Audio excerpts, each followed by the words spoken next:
Hello, my name is Matthew Rangians, I'm Annalise Lyon. Raquel Walter.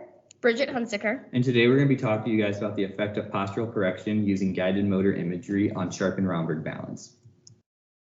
Forward head posture is one of the most commonly seen postural deformity in multiple populations, including college-age individuals. It's defined as the head protruding anteriorly into the sagittal plane, throwing one's center of gravity anteriorly as well, negatively altering their balance and postural sway. Postural sway and balance are also heavily influenced by the vestibular system, so the change in head position from this postural deformity can also negatively affect their balance and postural sway as well. The other factor we looked at in our study was motor imagery. Motor imagery is defined as the mental simulation of a task without actually performing the task. Previous research has shown improvements in static and dynamic balance with the use of motor imagery as an intervention. The link between motor imagery and these static and dynamic movements is considered to be bidirectional. This meaning that mentally simulating a task can improve one's ability to perform these static and dynamic movements, but performing these dynamic and static movements can also improve one's ability to mentally simulate the task.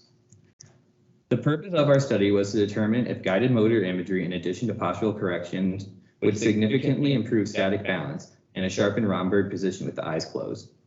We hypothesized that guided motor imagery with the addition of postural correction will significantly improve static balance when compared to postural correction alone in college-age individuals.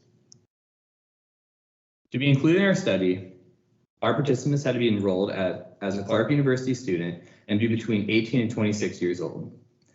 Participants were excluded from our study if they sustained a lower extremity injury in the past 12 weeks, were unable to stand in the Sharpened Romberg stance for 30 seconds, had any history of vestibular or neurological conditions, had an active headache at the time that the data was being collected, or sustained a TBI in the past 6 months, such as a concussion. In total, we had 26 Clark University students participate in our study, with the ages ranging from 20 to 25 years of age, and our average age being 21.7. We had 16 females and 10 males participate in our study. The materials we use were the EMG Systems Dew Brazil force plate.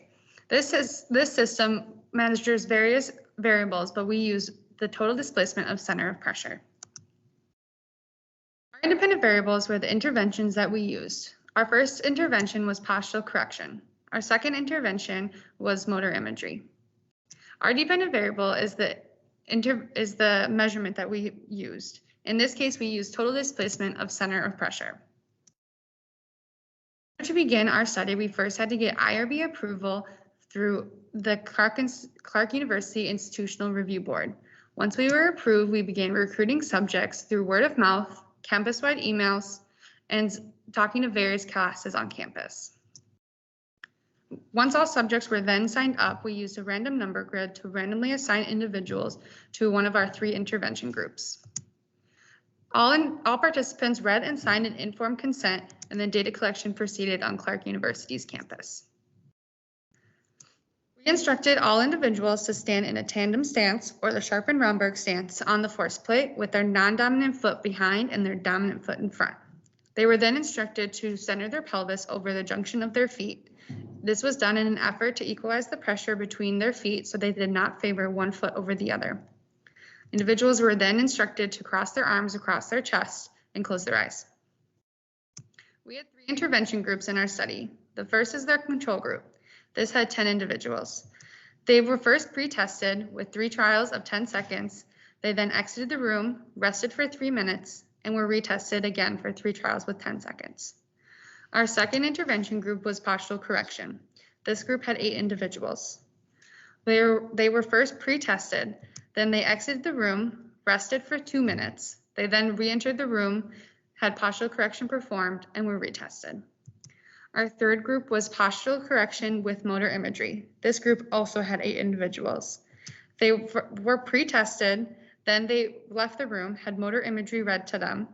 Then they re-entered the room, had postural correction performed, and were retested. Now we will get into how the interventions were actually performed. As you can see here, this individual has forward head posture. A is the mastoid process and B is the acromion. In forward head posture, you can see that the mastoid process is aligned ahead of the acromion. In ideal head posture, you see them aligned with one another. In order to perform postural correction, a researcher marked the acromion and mastoid process and then applied pressure on the chin until they were in alignment. This was done while the individuals were standing on the force plate in a tandem stance with their arms crossed but prior to closing their eyes. For a motor imagery intervention, we had a motor imagery script prepared. This script was read to them while they were sat in a quiet, dark, and calm room. The script instructed them to imagine themselves standing in their tandem stance. They were told to imagine themselves feeling as if they had no movement at their ankles, knees, hips, or trunk. In order for data analysis to be performed, we first put all of our data into an Excel spreadsheet. From here, we used an average the 3 pre-trials and then average the 3 post-trials for each participant. From here, we utilized SPSS version 28 and Intellectus statistics in order to run our one-way ANOVA and repeated measures ANOVA. We ran a Shapiro-Wilks test in order to make sure our data was equally distributed. In addition, for reference, a significance value will be seen as a p-value as less than 0.05. For our one-way ANOVA, we can see here that the mean differences between the pre and post trials are in the red circle. Number 1 represents our control group, their mean difference being 7.7. Our control group, as group number 2 in this picture, is seen as 12.48. The motor imagery, in addition to postural correction group, had a mean of 11.03. When we compared all of these groups together within each other, we found that there was not a significance between groups. Their significance value equaling 0.728, which is greater than the 0.05. For our repeated measures, we compared the control, postural correction, and motor imagery in addition to postural correction groups. We found from their pre to post trials, there was not a significance for the control group, with their p-value equaling 0.14, again, greater than 0.5. For our postural correction, in addition to motor imagery group, we additionally found that there was not a significance with their p-value equaling 0.057. However, this p-value is trending towards significance, but not a significance value that we can present to you today. However, our postural correction group did find significance with their pre and post trials. Their p-value was equal to 0.0057.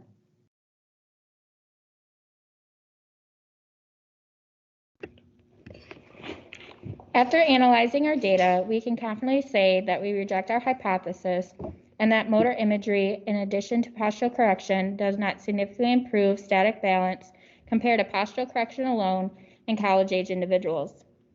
Although our hypothesis was not supported, we found that in addition to postural correction, postural sway decreased in a majority of our participants.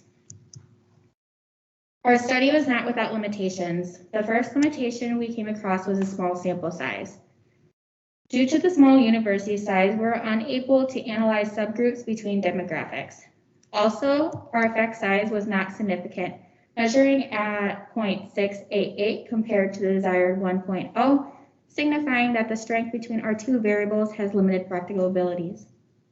The next limitation we had was convenient sampling. Due to the small population, we're unable to apply our research to larger populations of different demographics.